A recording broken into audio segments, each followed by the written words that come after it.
समय था सन 1960 का और जगह थी अमेरिका में मौजूद नटी पटी केव सिस्टम। जब 1960 में इस गुफाओं के जंजाल को पहली बार ढूंढा गया तो लोग हैरान थे, क्योंकि इस गुफा का जो एंट्रेंस है, जो कि मुख्य द्वार है, वो सिर्फ 30 इंच चौड़ा है। 30 इंच आप सोच सकते हैं तकरीबन 2.5 फुट के आसपास हो गया। तो 2.5 फुट के आसपास वो सिर्फ चौड़ा है और उसी के अंदर से लोगों को जाकर इस पूरे केव सिस्टम को, इस पूरे गुफाओं के जंजाल को एक्सप्लोर करना था। जब लोगों को ये बात पता चली तो पूरी दुनिया से विजिटर्स इस गुफा को एक्सप्लोर करने के लिए अमेरिका आने लगे और यकीन मानिए बहुत ज्यादा पॉपुलर होती गई। लेकिन इस गुफा के अंदर इतने ज्यादा एक्सीडेंट्स भी हुए कि यकीन मानिए इसको कई बार बंद भी कर दिया गया वहां की सरकार द्वारा। लेकिन फिर यहाँ पर लोग डिमांड करते कि इसको खोल दो, हमें जाना है। दूर दूर से भी लोग यहाँ पर आने लगे इस डिमांड के लिए कि इसको प्लीज खोल दिया जाए। सरकार वापस दोबारा इसे खोल देती और फिर से वही सब हो जाता। ऐसा सिर्फ इसलिए क्योंकि लोगों को इस गुफा से बहुत ज्यादा ऑब्सेशन है, क्योंकि गुफा दिखने में बाहर से जितनी ज्यादा चौड़ी लग रही है, अंदर जाते जाते बहुत ज्यादा डरावनी हो जाती है। अंधेरा वहां भर जाता है, अंदर पानी भी कई जगह पर मौजूद है और इसके अंदर के जो रास्ते हैं वो कई जगह से तो इतने पतले हैं कि आप और मैं तो छोड़ ही दीजिए, एक बच्चा भी उसके अंदर से बाहर नहीं निकल सकता। इतने ज्यादा वो संकरे होते जाते हैं और लोगों को उसके अंदर जाना पसंद है। मुझे नहीं पता कि वो किस टाइप के लोग होते हैं, उनको डर क्यों नहीं लगता कि वो इसके अंदर फंस भी सकते हैं, लेकिन यहाँ फिर भी उनको एक चुल रहती है अंदर जाने की। मई 2006 का टाइम आते आते अमेरिकी सरकार ने फिर से इस गुफा के अंदर जाने पर पाबंदी लगा दी। लेकिन यहाँ दिक्कत ये थी कि फिर से लोकल ग्रुप्स और बाहर से बहुत सारे विजिटर्स जो कि सिर्फ इस गुफा को एक्सप्लोर करने के लिए यहाँ आने वाले थे, उन सभी ने मिलकर आंदोलन छेड़ दिया अमेरिकी सरकार के खिलाफ कि तुम इस तरीके से एक प्राकृतिक चीज को बंद नहीं कर सकते, इसके ऊपर सभी का अधिकार है। लेकिन यहाँ पर सरकार द्वारा ये रिप्लाई दिया गया कि ये केव सिस्टम एक टाइम बॉम्ब जैसा है जो कभी भी किसी बड़े हादसे को न्योता दे सकता है। लेकिन यहाँ फिर से लोगों ने बोलना शुरू कर दिया कि हमें तो कोई दिक्कत नहीं है, हमें तो यहाँ जाना है, हम सीरियस केव एक्सप्लोरर्स हैं, हमें तो जाने दीजिए। जो भी इसके अंदर जाता है वो अपनी रिस्क पर जाता है, अपनी सेफ्टी खुद वो लेकर चलता है, आपको इससे कोई दिक्कत नहीं होनी चाहिए। अब जैसे ये बात सरकार के सामने वापस उठने लगी तो उनको मजबूरन वापस इसके बारे में विचार करना पड़ा कि क्या इस गुफा को फिर से खोलना चाहिए या नहीं। तब यहाँ पर लोगों से फिर से एक बार सरकार द्वारा ओपिनियन उनका मांगा गया कि क्या आप सच में चाहते हैं कि इस गुफा को, इस जानलेवा गुफा को, जिसके अंदर पहले ही काफी सारे इंसिडेंट्स हो चुके हैं, लोग इसके अंदर फंस जाते हैं, तो क्या ऐसी खतरनाक गुफा को वापस खोलना चाहिए या नहीं। तो लोगों ने मेल डालने शुरू कर दिए सरकार को, जिसमें से एक मेल तो मुझे याद है जिसके अंदर लिखा हुआ था वहीं के एक लोकल आदमी ने कि मुझे और मेरे दोनों बच्चों को इस गुफा के अंदर जाना बहुत पसंद है, हमें इस गुफा के हर एक रास्ते को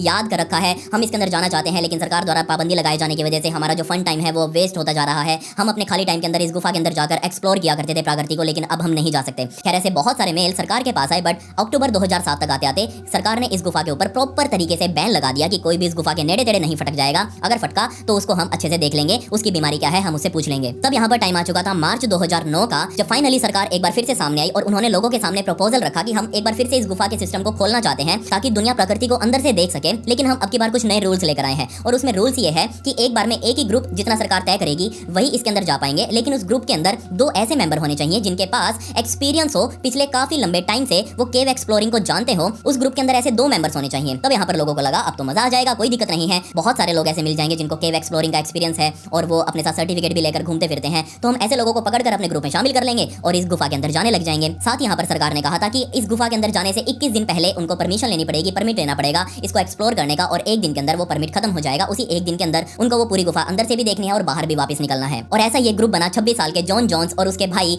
23 साल के जोश जोन्स के साथ 9 और लोग, जो कि अब इस नटी पटी गुफा के अंदर जाने के लिए तैयार थे। असल में यहाँ पर जोश जोन्स बाहर नौकरी किया करता था और वो नौकरी से अपनी छुट्टी वगैरह लेकर अपनी पत्नी से मिलने के लिए यूटा वापस आया था और उसने सोचा कि क्यों ना वो लंबी टाइम के लिए आया है, तो यहाँ सभी परिवार वालों ने और दोस्तों ने मिलकर प्लान बना लिया कि वो नटी पटी केव सिस्टम के अंदर जाएंगे और देखेंगे कि आखिर वहाँ पर क्या भसड़ मची हुई है। जोश और जॉन दोनों ही भाई बहुत ज्यादा एक्साइटेड थे इस नटी पटी केव सिस्टम को एक्सप्लोर करने के लिए। उनके सभी दोस्त और फैमिली मेंबर जो कि 9 और लोग थे, टोटल 11 लोग ये हो चुके थे, ये सभी रात को 7 बजे के आसपास यहाँ जॉन और जोश के घर पर ही इकट्ठा हुए और यहाँ से तकरीबन पौना घंटा की ड्राइव थी इस नटी पटी केव सिस्टम तक जाने के लिए। और रात के 8 बजे इनको अपनी यात्रा इस केव सिस्टम के अंदर शुरू करनी थी। इन्होंने सारा सामान अपना पैक कर लिया था, सारा तामझाम इनका रेडी हो चुका था, अच्छी अच्छी टॉर्च वगैरह इन्होंने ले ली थी। अंदर जाने के लिए इन्होंने अलग से ड्रेसेस भी अपने साथ गाड़ी वगैरह में रख ली थी और अब मतलब कि सब कुछ रेडी था यहाँ से जाने के लिए और इस गुफा को अंदर से एक्सप्लोर करने के लिए। यहाँ पर जब इस केव मैनेजमेंट सिस्टम ने जब उनसे पूछा कि आखिर इस ग्रुप के अंदर 2 एक्सपीरियंस केवर्स कौन से हैं, तो सबसे पहले यहाँ पर जोश का नाम आया और दूसरे यहाँ पर जॉन का नाम आया। इन दोनों को ही यहाँ पर पहले भी एक्सपीरियंस था, इन्होंने पहले भी यूटा के अंदर रहते हुए आसपास की काफी सारी गुफाओं के अंदर केव एक्सप्लोरिंग की थी, तो इन दोनों को ही एक्सपीरियंस केवर्स यहाँ पर बनाया गया और इन दोनों के ऊपर टैग लगाकर इन दोनों को ग्रुप के साथ आगे आगे भेज दिया गया। और फाइनली अभी 8:30 बजे के आसपास पूरा ग्रुप इस केव सिस्टम के अंदर एक एक करके उसी 30 इंच वाले होल से एक एक करके अंदर एंटर हो चुका था। इस केव एक्सप्लोरिंग का पहला 1 घंटा इस ग्रुप के लिए बहुत मजेदार भी था, क्योंकि एक गुफा स्टार्टिंग में जो थी वो बहुत ज्यादा चौड़ी थी, 30 इंच के आसपास, 2.5 फुट के आसपास बंदा चलो ठीक है कोई बात नहीं निकल जाता है उस जगह से भी, हाथ पैर मार के कोई दिक्कत नहीं आती। फाइनली अब ये पूरा ग्रुप 11 के 11 लोग इस गुफा के एक हिस्सा जिसका नाम बिग स्लाइड है, उस बिग स्लाइड के अंदर एंटर हो चुके थे। यहाँ पर इस गुफा के अंदर एक बहुत बड़ी जगह थी जहाँ 11 के 11 लोग इकट्ठा होकर वहाँ उतर सकते थे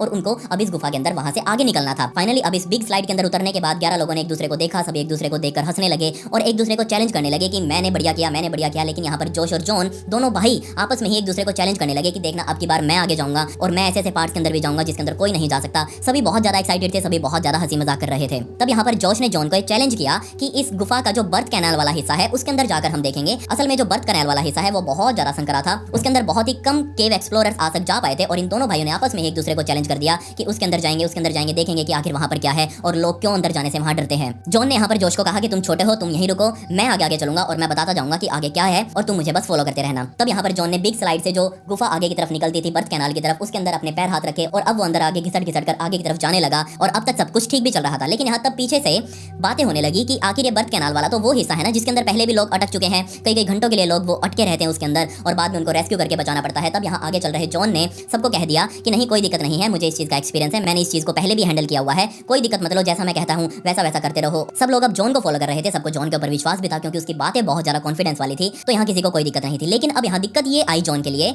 कि जो बर्थ कैनाल वाला हिस्सा था वो राइट साइड की तरफ था और वहां से 3 अलग अलग रास्ते आगे की तरफ जा रहे थे।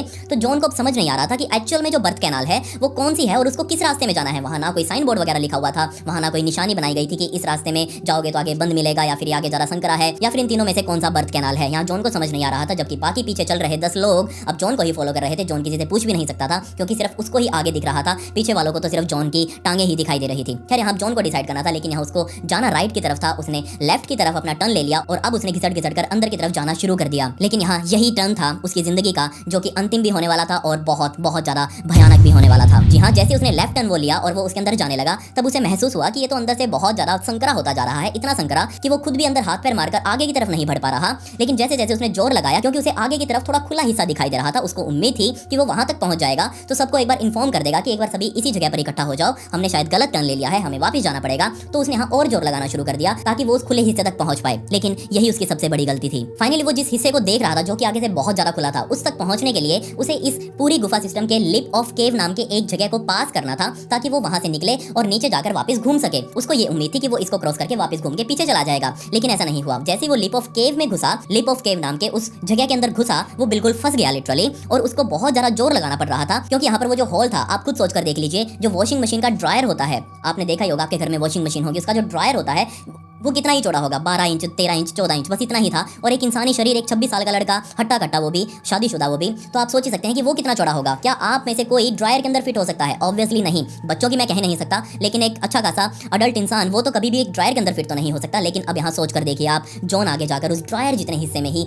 फिट होने वाला था। उसने जैसे तैसे उस ड्रायर के अंदर अपने आप को घुसाया, उसके कपड़े भी काफी जगह से पत्थरों की रगड़ की वजह से फट चुके थे, उसको काफी जगह से चोटें भी आ चुकी थी, लेकिन फिर भी वो उस लिप ऑफ केव को पार करते हुए अंदर की तरफ जाना चाह रहा था। और जैसे अब यहाँ जॉन ने लिप ऑफ केव को क्रॉस किया, वो लिटरली नीचे की तरफ जाकर फिसल कर नीचे गिर गया और वो जहाँ गिरा था वो इस गुफा का एंड था। उसके आगे गुफा थी ही नहीं, आगे वो बंद था।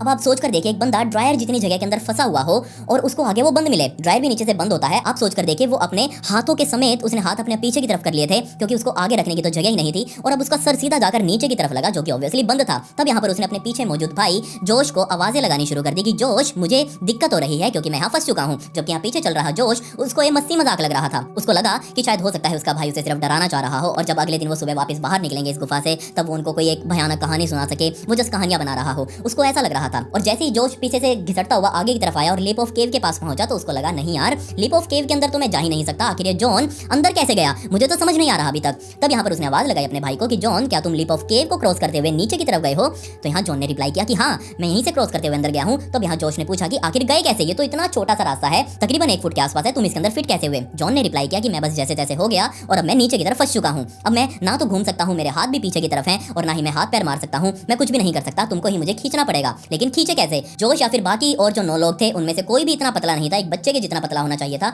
जो कि स्लिप ऑफ केव को क्रॉस करते हुए जॉन को बाहर निकाल सकता था पीछे से पैर पकड़कर खींचकर। लेकिन यहाँ ऐसा कोई भी करने वाला नहीं था। जोश अब समझ चुका था कि उसका भाई जॉन बहुत बड़ी मुसीबत में आ चुका है और उसको तुरंत अगर नहीं बाहर निकाला गया तो यहाँ बहुत बड़ी ट्रेजेडी भी हो सकती है। उसने पीछे मौजूद पूरे ग्रुप को आवाज लगा दी कि यहाँ दिक्कत हो गई है, इमरजेंसी सिचुएशन है, सभी के सभी वापस जाओ और बिग स्लाइड में इकट्ठा हो। आपको याद ही होगा बिग स्लाइड, वो जो गुफा में एंटर करने के कुछ देर बाद वो जो आता है, वो बीच में काफी बड़ा हॉल था, उसके अंदर सारे आकर अब इकट्ठा हुए और वहां से जोश ने एक और लड़के को जॉन के पास भेजा ताकि वो लिप ऑफ केव के पास ही रुक कर जॉन को थोड़ा शांत कर सके, क्योंकि यहाँ पर जॉन अंदर बहुत ज्यादा पैनिक ले चुका था और उसको अपनी जान की फिक्र हो रही थी। दूसरा लड़का लिप ऑफ केव के बाहर लेट कर उसको बस शांत करवा रहा था, उसको बातों में उलझा कर रखे हुए था। इसके अलावा जोश इस गुफा से बाहर बाहर निकला, बाहर निकलकर खुले मैदानों से होते हुए इस गुफा के जो मैनेजमेंट सिस्टम था उसके रिसेप्शन पर गया। वहां जाकर उनको इमरजेंसी बताई कि ऐसे ऐसे लीप ऑफ केव के अंदर जॉन फंस चुका है और तुरंत ही कोई इमरजेंसी सर्विसेज भेजिए। ये बात बोलकर जोश वापस आ गया और अब इमरजेंसी सर्विसेज को यहाँ पहुंचने में पूरे 3 घंटों का समय लगने वाला था। रात के तकरीबन 12:30 बज चुके थे और फाइनली अब इस मौके पर इस गुफा के ऊपर मुहाने पर एक टीम पहुंच चुकी थी रेस्क्यूअर्स की, और उस टीम को लीड कर रही थी सूजी नाम की एक लोकल वॉलंटियर जिसको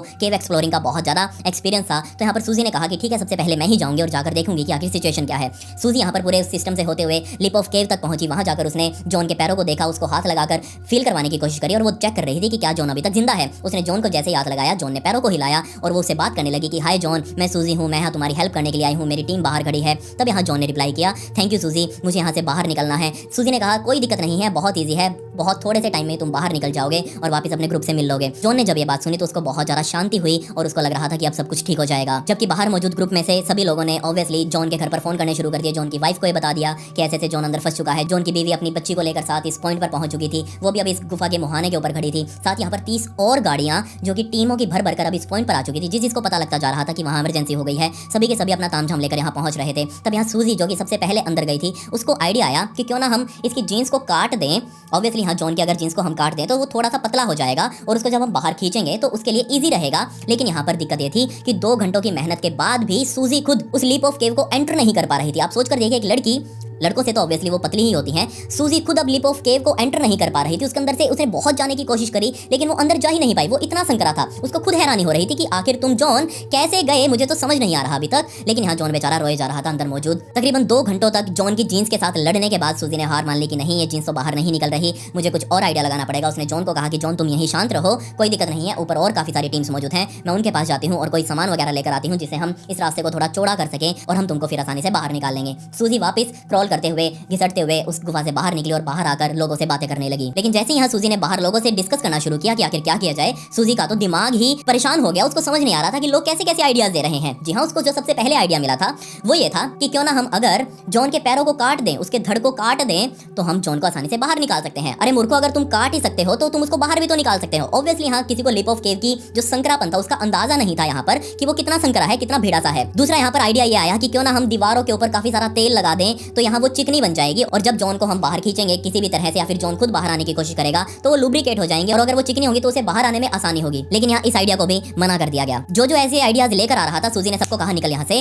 तुम्हारा यहाँ पर कोई जरूरत नहीं है, तुम कैसे कैसे आइडियाज दे रहे हो, तुम एक बार जाकर देख कर तो आओ कि लीप ऑफ केव आखिर क्या भसड़ है अंदर। तुमको सिचुएशन का अंदाजा नहीं है, तुम बाहर खड़े खड़े जस्ट आइडियाज दे रहे हो। लेकिन यहाँ पर जिन्होंने लीप ऑफ केव को असल में देखा था वो भी लोग ऊपर रेस्क्यू टीम में मौजूद थे, उन्होंने अंदाजा लगा लिया था कि आखिर अंदर क्या हुआ होगा। तो उनको आइडिया आया कि क्यों ना हम काफी सारी रस्सियां और पुलिस का इस्तेमाल करके, आपको पता ही होगा पुलिस जिसके ऊपर रस्सियां लगती हैं, आपने देखा ही होगा कि हम जब कुएं के अंदर से पानी खींचते हैं तो एक ऊपर गोल पुली लगी होती है, उसके ऊपर से रस्सी लगी होती है और रस्सी को हम इस तरीके से खींचते हैं तो आसानी रहती है हमको खींचने में, वो भारीपन हमें फील नहीं होता कि बाल्टी कितनी भारी है। अब वही पुलिस का इस्तेमाल जॉन को खींचने के लिए किया जाना था। उन्होंने प्लान बनाया कि हम काफी सारी पुलिस इस गुफा के अंदर जो लीप ऑफ केव है वहां पर काफी सारी पुलिस लगा देंगे और वहां से रस्सियों के एक सिस्टम को अंदर डालेंगे जिसके अंदर जॉन अपने आप को उलझा लेगा और जब हम रस्सियों को खींचेंगे तो हमारा जोर भी कम लगेगा और जॉन के ऊपर ज्यादा जोर लगेगा, जॉन बाहर आ जाएगा आराम से। तो ये आइडिया सूजी को भी अच्छा लगा तो उसने कहा ओके, हम इसके ऊपर इंप्लीमेंट करते हैं। लेकिन यहाँ अब काफी सारी दिक्कतें आने वाली थी क्योंकि वो जो ड्रिल मशीन लेकर गए थे वो डायमंड कटर वाली ड्रिल मशीन नहीं लेकर गए जिससे ये चट्टानें इस तरीके से काटी जाती हैं। ये वजह से एक नॉर्मल ड्रिल मशीन ले गए और वापस जब वो बाहर आए तो उनको काफी सारा टाइम लग रहा था ड्रिल मशीन वगैरह बदलने में। खैर फाइनली ड्रिल मशीन भी आ गई। उन्होंने दीवारों के अंदर छेद करने शुरू किए जिसके अंदर वो पुलिस को अटका सकते थे। उसके ऊपर काफी मोटे मोटे नट लगाए गए और उन नटों को उन छेदों के अंदर घुसाया गया ताकि वो एक पुलिस का पूरा सिस्टम बना सके। लेकिन यहाँ दिक्कत ये भी थी कि जिस जगह पर वो ड्रिल कर रहे थे, जिस जगह पर रेस्क्यूअर्स पहुंच रहे थे, वहां सिर्फ एक ही आदमी एक टाइम पर पहुंच सकता था। बिग स्लाइड के आगे जो रास्ता था वहां सिर्फ घिसट घिसट कर ऑब्वियसली क्रॉल करते हुए एक ही आदमी जा सकता था और उसको अपने साथ मशीनें भी लेकर जानी थी, रस्सियां भी लेकर जानी थी, नट भी लेकर जाने थे, उसको पोजीशन भी तय करनी थी कि एक पुली यहाँ लगेगी, एक पुली उसके सामने लगेगी, तभी यहाँ पर वो सही तरीके से जॉन को खींच पाएंगे। लेकिन यहाँ एक आदमी कितना काम कर लेगा, कितने ड्रिल लगा लेगा, कितने छेद कर लेगा, उसको यहाँ दिक्कत हो रही थी। बार बार बंदों को बदलना पड़ रहा था और उसके अंदर टाइम जा रहा था। अब लगभग सुबह हो ही चुकी थी, ऊपर सैकड़ों लोग इकट्ठा हो चुके थे लेकिन सैकड़ों के सैकड़ों किसी काम के नहीं थे, अंदर तो कोई एक ही जा सकता था। तब यहाँ पर एक नई समस्या और आ गई। जो ऊपर रेस्क्यूअर्स मौजूद थे उनके अंदर काफी सारे डॉक्टर्स भी थे और डॉक्टर्स के अंदर काफी सारे कार्डियोलॉजिस्ट भी थे। उन्होंने जब सूजी से बात करी कि आखिर जॉन किस पोजीशन में अंदर फंसा हुआ है, क्या वो सीधा खड़ा है, क्या वो सीधा लेटा हुआ है, क्या वो उल्टा लेटा हुआ है, किस पोजीशन में है, तब सूजी ने बताया कि उसके पैर ऊपर की तरफ है और वो टेढ़ा नीचे की तरफ लेटा हुआ है, मतलब कि वो इंक्लाइंड है, उसके पैर ऊपर है, सिर नीचे की तरफ है। ये बात सुनते ही डॉक्टरों को झटका लगा और उन्होंने झटका दिया सूजी को। उन्होंने कह दिया कि हार्डली ये जॉन 11 से 12 घंटों तक जिंदा रह पाएगा, मतलब कि जिस टाइम पर वो फंसा था तब से लेकर सिर्फ और सिर्फ 12 या 13 घंटों तक ही वो जिंदा रह सकता है, क्योंकि यहाँ एक दिक्कत थी और वो दिक्कत थी हर्ट। जॉन का दिल। असल में हमारा जो दिल होता है, हमारी जो बॉडी होती है, उसके अंदर मौजूद हमारा दिल ग्रेविटेशनल फोर्स के सहारे काम करता है। हमारा दिल हमारे दिमाग को जब खून भेजता है ऊपर की तरफ, तब उसे जोर लगाना पड़ता है। ऑब्वियसली ग्रेविटेशनल फोर्स के वो अगेंस्ट ऊपर खून भेज रहा है, लेकिन जब उसे नीचे खून भेजना होता है पैरों में, तब उसका काम बहुत आसान हो जाता है ग्रेविटेशनल फोर्स की वजह से। लेकिन अब यहाँ जॉन के केस में उल्टा हो चुका था। जॉन के पैर ऊपर थे और सिर नीचे की तरफ था, इसलिए अब यहाँ उसके दिल को ऊपर पैरों में खून भेजने के लिए काफी ज्यादा जोर लगाना पड़ रहा था और वो खून अब लगातार नीचे बॉडी में जमा होता जा रहा था। तब यहाँ डॉक्टर्स ने कह दिया कि जो खून है 12 या 13 घंटों बाद उसके शरीर में लीक होने लगेगा, वो लंग्स में भी जाएगा, वो किडनी में भी लीक होने लगेगा, वो पेट में भी भरने लगेगा। इसलिए जितना जल्दी हो सके जॉन को बाहर निकालने का काम शुरू करो या फिर उसकी पोजीशन को चेंज करवा दो। लेकिन पोजीशन चेंज हो कैसे सकती थी, वहां तो हाथ भी नहीं हिल सकते थे जिस जगह पर जॉन बेचारा फंसा हुआ था। तब यहाँ सूजी एंड उसकी टीम ने बहुत जल्दी से काम करना शुरू किया और उन्होंने वो जो पुली वाला सिस्टम था वो तुरंत तैयार किया और अंदर जाकर जॉन को वो सांत्वना देने लगे कि कोई दिक्कत नहीं है, सुबह हो चुकी है, अब सारे लोग ऊपर आ चुके हैं, हम तुम्हें जल्दी ही बाहर निकालेंगे, हमारे पास काफी सारे तरीके हैं। जॉन भी यहाँ रिप्लाई तो कर रहा था, लेकिन उसके पीछे मौजूद सूजी को ये एहसास हो रहा था कि जॉन किस तरीके से बोल रहा है, क्योंकि यहाँ उसके दिल से बहुत अजीब सी आवाज बाहर निकल रही थी, फड़फड़ाने की। उसका दिल अंदर फड़फड़ा रहा था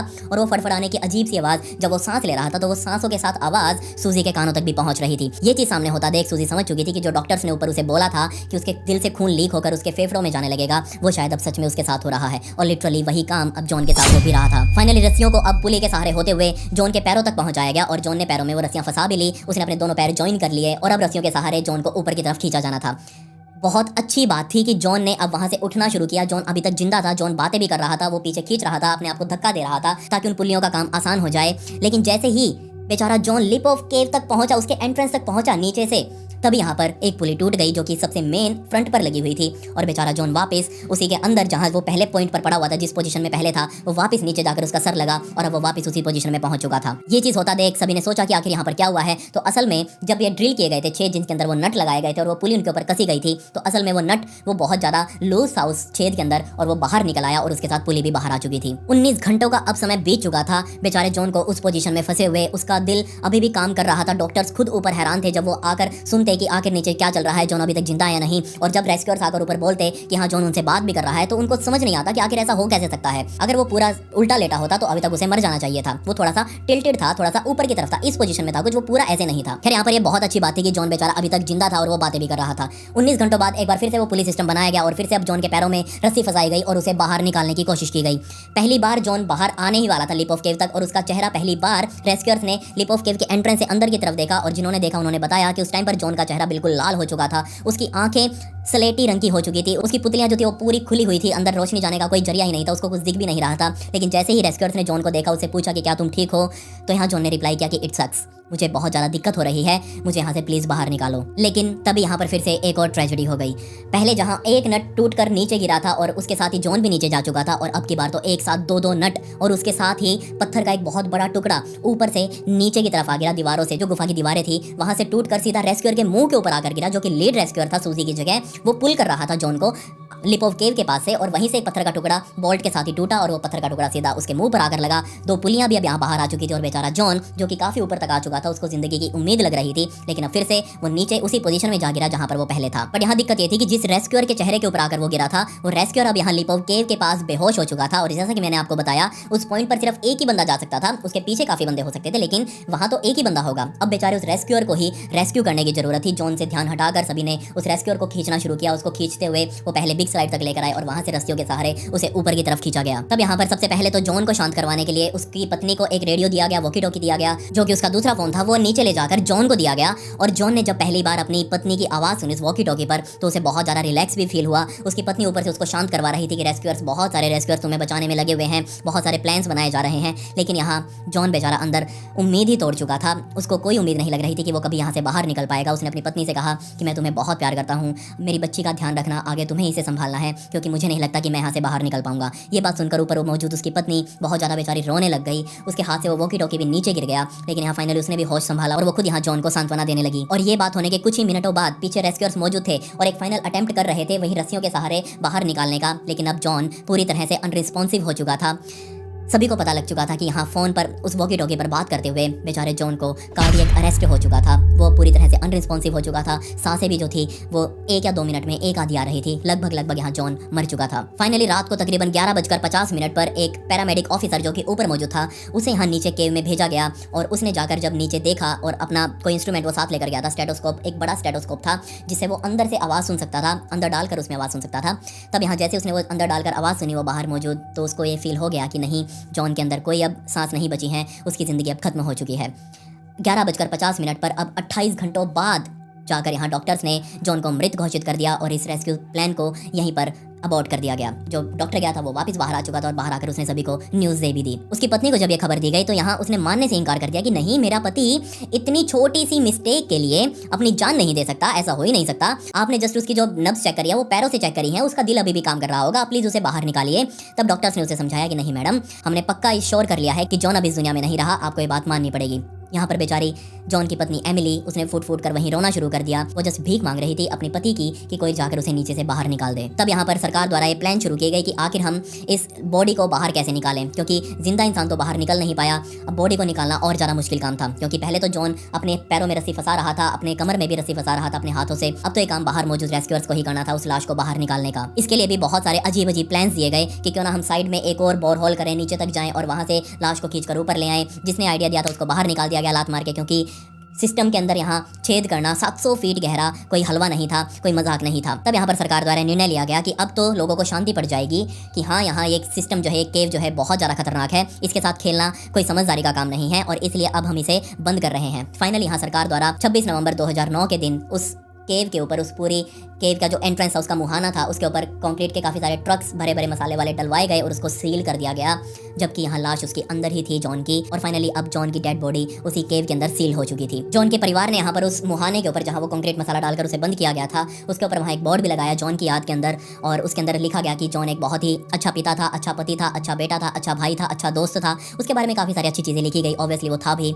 बहुत अच्छा इंसान था। उसका हिस्ट्री भी मैंने पढ़ी, वो मैं गया नहीं उसकी हिस्ट्री में क्योंकि वीडियो काफ़ी लंबी बन जाती, लेकिन सच में बहुत ही बुरा हुआ, उस जॉन के साथ होना नहीं चाहिए था। आज भी जॉन की बॉडी नटी पटी केव सिस्टम के अंदर ही, लिप ऑफ केव के अंदर वाले हिस्से में पड़ी हुई है। आज उसका कंकाल बन गया होगा और ऑब्वियसली अब उसके नामो निशान थोड़े बहुत ही रह गए होंगे। खैर, ये एक बहुत ही दुखद और क्लॉस्ट्रोफोबिक, जिसे हम कहते हैं, जिन्हें डर लगता है ऐसी संकरी चीज़ों से, उनके अंदर फंस जाने से, वो वीडियो थी। मुझे पता है कि आपको ये सुनने के बाद काफ़ी सारों को बहुत बुरा भी लग रहा होगा और काफ़ी सारों के अंदर ये डर भी बैठ गया होगा, क्लॉस्ट्रोफोबिया उन्हें हो गया होगा। तो प्लीज़ आप इस चीज़ को ज़्यादा फील मत करें। मैं यही कहूँगा कि ये जस्ट एक सच्ची कहानी मैंने आपको बताई है, सच्ची घटना आपको बताई है, लेकिन हाँ, इससे आपको सीख जरूर लेनी चाहिए कि ऐसी जगहों पर आप कभी भी रिस्क ना लें, अपनी जान का रिस्क कभी ना लें, क्योंकि आपकी एक छोटी सी गलती आपको हमेशा के लिए सुला सकती है।